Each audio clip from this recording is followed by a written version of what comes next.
이상해서 먹는 엽떡 어떨까요? 화가 나겠죠, 그죠? 엽떡의 맵기만큼 자기 속이 맵겠죠. 그리고 어떤 마음이 들까 이걸 글로 옮기면? 맥락이 달라지겠죠. 아, 내가 정순이라는 친구랑 그냥 같은 장소에서 같은 시간을 보내면 마냥 친한 줄 알았는데 어떤 점수의 편차로 인해서 어떻죠? 시기 질투심이 생기고 온전히 응원하지 못하는 마음이 드는 거죠. 그리고 내가 짓는 웃음은 또 어떨까요? 정말 성의 있고 진심 어린 웃음이 아니겠죠. 아, 내가 이런 게 어른이 돼가는 과정이구나. 친구라는 게 단순히 시간과 장소만 같이 보내면 충분한 줄 알았는데 이런 그 감정의 차이로 인해서 내가 온전히 응원하지 못하는 순간도 생기는구나. 친구란 과연 무엇일까? 어른이 돼가는 게 과연 무엇일까라는 글쓰기를 할 수 있겠죠. 네, 안녕하세요. CS의 집 34 시린을 쓴 김복겸 작가입니다. 오늘은 이미 많은 학자들이 얘기를 하고 있죠. 삶에서 가장 필요한, 가장 강력한 도구가 된 글쓰기의 중요성과 지금 글쓰기를 시작하면 안 되는 이유에 대해서 설명드리도록 할게요. 이 영상 딱 10분만 집중해 주시면 지금 당장 글쓰기를 시작하고 싶은 마음을 얻어갈 거고요. 글쓰기를 시작하게 되면 내가 깨우쳐야 될 3가지를 분명 얻어가실 수 있을 겁니다. 딱 10분만 집중해 주세요.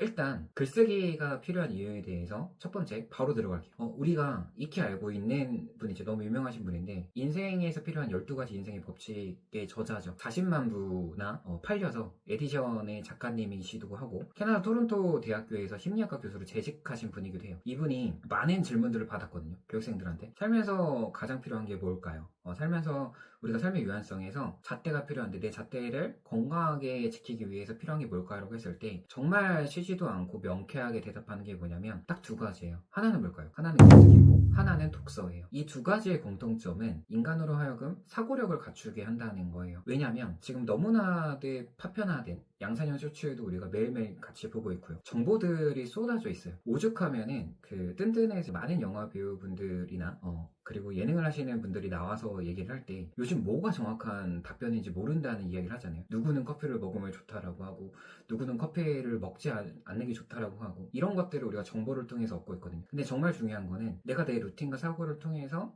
내가 커피가 나한테 맞는지 안 맞는지를 내가 판단해야 된다는 거예요. 이게 사고력인 거죠. 글쓰기로 접목하면요. 우리 인생에서 필요한 거는 비문학적 글쓰기야 그 다음에 문학적 글쓰기 2가지 형태밖에 없어요. 사실 살면서 많이 쓰는 거는 비문학적 형태의 글쓰기를 많이 쓰죠. 비문학적 형태의 글쓰기는 기획서, 제안서, 보고서 같은 것들이에요. 특히나 메일 같은 것도 우리가 많이 쓰죠. 근데 우리가 비문학적 글쓰기에서 설득을 하거나 협상을 할 때 내 사고가 안 잡힌 분들의 메일 쓰기 특징은 뭐냐면 그냥 나열형 글쓰기를 되게 많이 써요. 수다를 떨듯이 제목을 쓰고요. 그래서 이렇게 쓰는 거죠. 안녕하세요, 김복겸 작가입니다. 이렇게 하는 거죠. 이게 뭐죠? 제목이 안 잡혀 있는 거죠. 안녕하세요, 김복겸 작가 어쩌라는 거죠. 이렇게 되는 거예요. 근데 사고력이 잡힌 분들은 비문학적 글쓰기가 습관이 잡힌 분들은 어떻게 쓰냐면 강사카드 김복겸 해서 이 사람 지금 강사카드 보냈구나 라고 해서 들어가 보면 당연히 첨부 파일에 강사카드가 있어야 되죠. 그리고 본문에 1번, 2번 넘버링을 해서 강사카드에 들어간 주요 정보를 쓰고 확인 바랍니다. 이렇게 하겠죠. 또 더 디테일하게 들어가는 분들은 내 논거가 어떤 게 중요한지 12포인트로 전체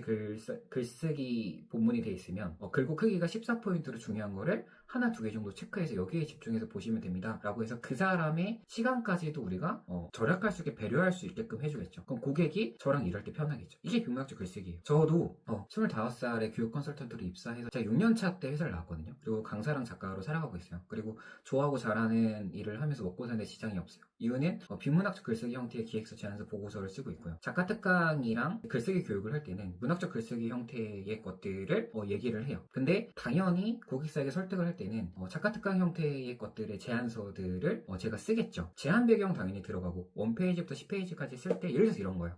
우리 학생들에게 학교에서 AI 시대의 창의 융합형 글쓰기가 왜 필요한지를 설득할 때 당연히 제안 배경에서 제가 어떤 것들을 수집해서 그 제안 배경을 쓰냐면 이렇게 쓰는 거예요. AI 시대에 파편화된 정보들이 너무 많은데 챗GPT나 제미나이는 이미 우리한테 필수 도구잖아요. 그죠? 안 쓰면 불리한 거고. 근데 질문을 할 수 있어야 되는 거죠. 자칫 잘못하다가는 학생들 같은 경우는 그대로 챗GPT나 제미나이가 하는 것들을 마치 진리냐 믿어버린다는 거죠. 누가 중요한 거죠? AI 시대에 AI 도구가 필수라면 이거를 질문을 하는 주체자, 인간이 중요하다는 거죠. 학생 때부터 내가 내 주관과 잣대를 가지고 이 정보를 내가 메시지를 발현할 수 있게 제대로 비판적 사고를 바탕으로 수집하고 그걸 어떻게 해야 되죠? 판단하고 나만의 글쓰기로 쓸 수 있어야 돼요. 그럼 나만의 힘을 갖게 되겠죠. 그래서 학생들로 하여금 비판적 사고를 바탕으로 나만의 글쓰기를 하는 게 정말 중요합니다. 그리고 그리고 챗GPT나 제미니 같은 AI 도구들은 당연히 우리가 수용을 해서 이것들을 내 도구로서 잘 쓰는 게 중요합니다 라고 해서 제안 배경 나왔고, 강사 프로필, 교육 내용, 교육 비용, 책의 결과물까지 해서 보내주면 이게 설득화된 글쓰기가 되고, 그게 설득이 됐을 때 고객사랑 충분히 이게 협업이 가능하겠죠. 어떤 사람들이 이럴 수 있어요. 문학적 글쓰기는 근데 살면서 왜 필요한 거야? 이럴 수 있어요. 그러면 이 문학적 글쓰기의 필요성에 대해서도 제가 끝까지 설명을 드릴 거거든요. 딱 10분만 집중해서 들어봐 주세요. 문학적 글쓰기를 지금 제가 바로 들어가면 약간 이런 거예요. 문학적 글쓰기를 할 때 많은 교육생분들이 이런 질문을 하거든요. 예를 들어서 우리가 엽떡을 먹으러 가요. 엽떡을 먹는 이야기를 내가 쓰고 싶은데 엽떡을 먹는 건 너무 평범하지 않나요? 이런 이야기를 많이 들어요. 우리가 그냥 잘 자고 잘 먹고 잘 사는 게 인생이잖아요. 잘 자고 잘 먹고 잘 사는 거 너무 평범한 이야기가 아닌가요? 근데 생각해보세요. 사실 우리가 읽는 시집, 에세이, 소설집 같은 경우는 큰 분류에서 잘 자고 잘 먹고 잘 사는 거에 관찰된 형태를 세분화시켜서 다른 언어들로 쓴 것들이에요. 이렇게 예시를 들어볼게요. 영숙이랑 정숙이라는 친구가 엽떡을 먹으러 가는 사이에요. 영숙이 정숙이 너무 응답하라 1988에 나왔던 얘기거든요. 죄송합니다. 저도 나이가 40이라 이렇게 좀 이름을 짓는 네이밍이 또 그쪽으로 가게 되네요.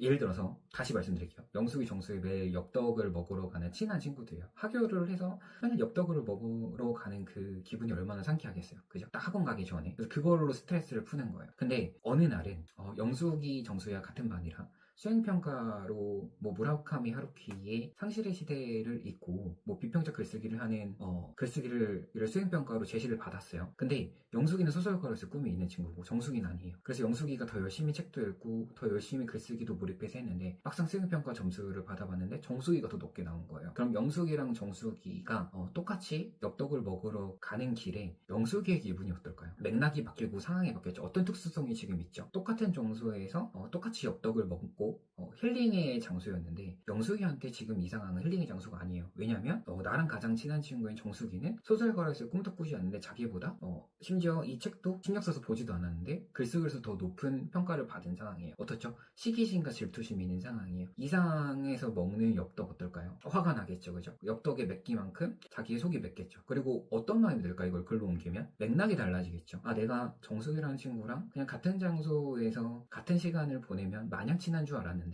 어떤 점수의 편차로 인해서 어떻죠? 시기 질투심이 생기고 온전히 응원하지 못하는 마음이 드는 거죠. 그리고 내가 짓는 웃음은 또 어떨까요? 정말 성의 있고 진심 어린 웃음이 아니겠죠. 내가 이런 게 어른이 돼가는 과정이구나. 친구라는 게 단순히 시간과 장소만 같이 보내면 친구인 줄 알았는데 이런 그 감정의 차이로 인해서 내가 온전히 응원하지 못하는 순간도 생기는구나. 친구란 과연 무엇일까? 어른이 돼가는 게 과연 무엇일까라는 글쓰기를 할 수 있겠죠. 근데 이거는 영숙이라는 학생의 이름으로 지은 글쓰기지만 어른들이 충분히 공감하는 글쓰기가 되어버린다는 거예요. 어떻죠? 엽떡이라는 상황을 놓고 우리가 글쓰기를 했는데 전혀 평범하지 않은 모든 세대가 이해할 수 있는 친구라는 소재의 글쓰기가 되어버린다는 거예요. 이게 문학적 글쓰기의 힘이에요. 이야기의 힘인 거죠. 그죠? 자, 그리고 두 번째는요. 글쓰기는요. 객관화된 감정 일기가 가능해요. 어떤 사람이 이럴 수 있어요. 내가 어른이 돼가면서 나의 주관성을 가지고 글쓰기를 쓰는 건데 어떻게 객관화된 감정 일기가 가능하냐 이럴 수 있거든요. 근데요. 이거를 증명하는 사례가 너무 많아요. 대표적으로 지승현 배우 유퀴즈에 나서 제가 좀 놀란 장면인데 20년간 매일같이 글쓰기 감정일기를 놓지 않았다고 해요. 그리고 거기서 주어졌던 그 일기를 보면 빼곡빼곡 하거든요. 매일같이 자기가 그 면접에 떨어지고 영화배우 면접에 떨어져 드라마배우 면접에 떨어졌는데 나중에는 정말 이런 표현을 써요. 패잔병의 모습이다. 초라하기 그지없다. 이런 맥락의 글을 쓰거든요. 근데 거기에 정말 중요한 거는 글쓰기를 통해서 객관화된 자기 모습을 수용하다 보니까 남 탓하는 게 하나도 없어요. 누구를 원망하거나 그러지도 않아요. 그리고 그냥 그 상황을 나중에 정말 인정하고 수용하고 자기 아내한테 이제 내가 배우로서의 길은 이제 안 되는 것 같으니 떡볶이집이라도 열까라는 생각을 했을 때 태양의 후예가 운 좋게 반영이 되면서 거기서 부각을 받아서 정말 그 주연 배우로 우뚝 쓰는 장면이 있거든요. 무슨 얘기냐면 자기 감정 조절이 글쓰기를 통해서 된 사례예요. 예를 들어서 이런 사례를 좀 들어볼게요. 그냥 누가 어떤 교수님 혹은 유명한 학자가 나와서 부부가 되면 배려하고 살아야 돼요 이러면 우리가 이게 진심 어리게 박히지가 않아요. 이유는 뭐예요? 너무 많이 들은 얘기고 너무 추상적인 이야기라 그래요. 근데 글쓰기를 통해서 바꿔보면 얘기가 달라져요. 저도 서른의 시대에서 저희 부부 얘기를 많이 썼는데요. 깨달은 게 많아서 이렇게 쓰면 달라져요. 우리는 혼자로서의 삶을 살기도 사실 많이 바쁘잖아요. 혼자로서의 길을 찾기도 바쁘고 근데 부부로서 산다는 거는 아침에 일어났을 때 예를 들어서 제 컨디션이 5점이에요. 아내 컨디션이 컨디션 8점이에요. 봄이에요. 어떻죠? 아내 입장에서는 봄 같은 마음을 저랑 같이 느끼고 싶어요. 근데 제 컨디션 5점이에요. 저 혼자 살 때는 이 컨디션 5점을 가지고 그냥 천천히 감정을 끌어올려도 괜찮아요. 근데 어떻죠? 같은 시간과 공간에 부부가 놓였어요. 아내는 누구를 보고 있죠? 저를 보고 있어요. 제 감정에 복사 붙여넣기 해서 아내한테 영향을 끼칠 수가 있어요. 무슨 얘기죠? 부부로서 같이 살아간다는 거는 시간과 공간에서 너무 가깝게 붙어 있다라는 뜻이기도 해요. 또 결혼했다는 건 뭐죠? 나보다 타인을 위해서 내 감정의 온도를 높여야 되는 순간도 있다라는 거예요. 무슨 얘기예요? 부부로서 배려한다는 거는 나보다는 내가 사랑하는 타인을 위해서 내 감정의 온도를 1점 혹은 2점씩 올려야 된다는 얘기일 수도 있어요. 이게 부부로서 배려한다는 이야기예요. 어떻죠? 객관화된 글쓰기가 가능한 거죠. 누굴 통해서? 나라는 주관적인 사람을 통해서. 나라는 주관적인 사람을 통해서 글쓰기를 하다 보면요. 정말 감정 일기가 가능해져요. 제가 한 번은 이런 적이 있어요. 아내가 키우던 그 18살 강아지가 있었는데 한 번은 시간과 공간에서 계속 부딪히거든요. 제가 그 부엌에 물을 가지러 갔어요. 일하다가 한참 일하다가 글쓰기를 쓰다가 근데 강아지 사료를 좀 살짝 두 알 정도 흘린 거예요. 근데 아내가 바로 이거 흘리면 어떡해 얘가 먹으면 어떡해 이러는 거예요. 근데 그렇게까지 전에는 짜증을 내는 일이 아니라고 생각을 했어요. 그래서 저도 모르게 짜증이 나왔고 정말 아무것도 아닌 일인데 아직 신혼 1년 차다 보니까 지금은 저희가 이제 5년 차 그 신혼부부인데 크게 싸웠던 일이 있어요. 근데 이거를 제가 글로 쓰려고 하다 보니까 너무 유치한 거예요. 너무 사소한 거예요. 두 알이 떨어진 게 맞고 그거를 강아지가 잘못 먹으면 안 되고 강아지 사료가 아니고 무슨 어떤 약이었어요. 사람이 먹는 약. 죄송합니다. 사랑이 먹는 약이에요. 정정할게요. 당연히 제가 잘못한 게 맞아요. 그냥 미안해 하고 죽고 넣으면 되는 거였어요. 글로 옮기려고 하면요. 주관화된 그 제 감정이 제대로 쓰인다는 거예요. 그리고 어떤 마음이 들죠? 내가 너무 사랑하는 아내한테 내가 너무나도 사소한 자존심으로 별것도 아닌 자존심으로 아내한테 상처 준 거예요. 근데 만약에 이게 감정일구로 안 쓰여지고 그냥 우리 친한 친구들 그냥 카톡에 이거 아무것도 아닌 거 가지고 아내 이거 화냈어 이러면 어떻게 될까요? 친한 친구도 내 편 듣죠. 정말 사소한 일로 이게 확장되고 별거 아닌 일로 아내에 대한 미움으로 가요. 객관화된 감정 전이가 아니고 너무 주관화된 감정 전으로 사건이 커진다는 거예요. 근데 이런 걸로 정말 사소한 게 쌓여서 이혼한 커플들도 꽤 많아요. 1년도 안 되는. 그래서 감정 일기를 쓴다는 거는 글로 쓴다는 거는 나에 대한 객관화된 내 모습 또 너무 정확하게 얘기하면 정말 내가 사소한 자존심을 부리는 별것 아닌 인간이구나도 발견하게 되는 게 글쓰기예요. 이게 글쓰기 역할이 있는 거죠. 자, 지금 제가 몇 가지 들었죠. 첫 번째는 생존을 위해서 비문학적 글쓰기, 문학적 글쓰기 모두 필요해요. 두 번째는 글쓰기는 객관화된 감정 얘기를 할 수 있어요. 그럼 누굴 지켜요? 나도 지키고 가까이 할 수 있는 우리 부모님, 사랑하는 사람, 사랑하는 친구 지킬 수 있어요. 글쓰기를 통해서. 그래서 정말 중요하다는 거예요. 세 번째는 정말 중요한 이야기인데 나답게 살기 위해 글쓰기가 필요해요. 예를 들어서 제가 서두에도 말씀드렸지만 파편화된 정보들 너무 많다 그랬죠. 아침에 일어나면 저도 모르게 보는 게 인스타 쇼츠예요. 그 다음에 유튜브예요. 그러다 보면 30분이 훌쩍 가요. 근데 저는 매일매일 해야 될 것들 딱 3가지만 기록을 해놔요. 첫 번째가 강의가 없는 날 런닝하기고요. 두 번째는 그 강사 서류나 이런 거 보내야 될 것들 있죠. 이런 것들을 오후에 보내요. 그리고 마지막 세 번째는 제가 하는 것들 SNS 브랜딩에 초점 맞춰서 해요. 근데 이런 것들을 매일매일 해왔더니 어떤 현상들이 생겼냐면 많이 되니까 우리 너무 양산해야 되는 쇼츠나 이런 것 때문에 내 것이 아닌데 욕심내야 되는 것들이 있어요. 이것도 내 거 같고 저것도 내 거 같아서 마치 내 일로 막 확증을 사고 싶어요. 그럼 어떻게 돼요?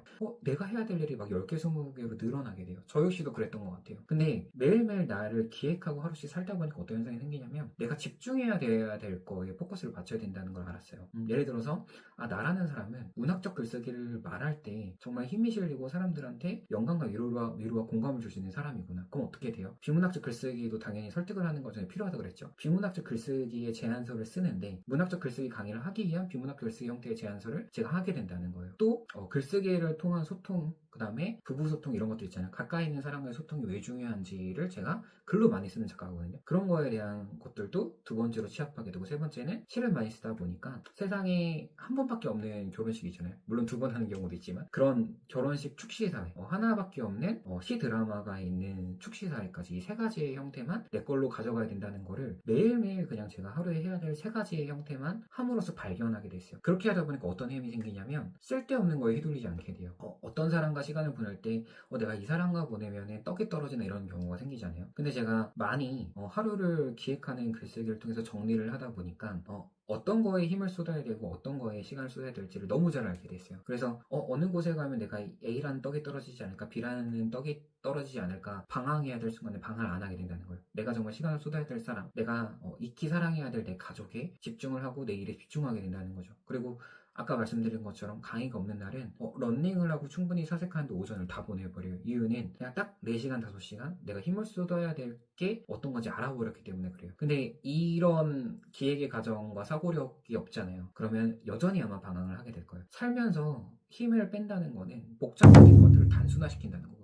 근데 복잡화된 것들을 단순화시키는 게 글쓰기예요. 정리가 되고 제거가 된다는 거죠. 우리가 마치 다이어트를 하듯이. 그래서 글쓰기가 필요한 이유는 제가 첫째, 둘째, 셋째를 말씀드렸는데, 첫째, 생존을 위해서 문학적 글쓰기, 비문학적 글쓰기 다 필요하다. 그죠? 그리고 둘째, 객관화된 감정일기를 씀으로써 나에 대한 인식이 가능하다. 그죠? 나의 초라한 모습까지 발견하면서 내가 참 사실은 유한성에서 별거 아닌데 누군가 내가 사랑하고 사랑받는 게 참 대단하구나. 그죠? 그래서 이런 거에서 나도 좀 마음의 넓이를 넓히고 글쓰기를 통해서 감정을 안정시키고 내가 사랑하는 사람에게 상처 주지 않고 내가 사랑하는 사람을 충분히 이뻐할 수 있는 사람이 돼야 된다. 그걸 통해서 나한테 사랑받는 사람이 내가 참 가치 있고 이쁘다는 걸 느끼게 해줘야 된다 라는 게 두 번째였죠. 그죠? 객관화된 감정일기. 세 번째 뭐죠? 나답게 살기죠. 나답게 살기. 하루에 내가 2개, 3개씩 내가 해야 될 것들을 정리하면서 뭐죠? 힘을 빼야 될 것과 힘을 쏟아야 될 것들을 정리하면서 쓸데없는 시간들을 줄여나가면서 다이어트가 된다는 거죠. 글쓰기 다이어트.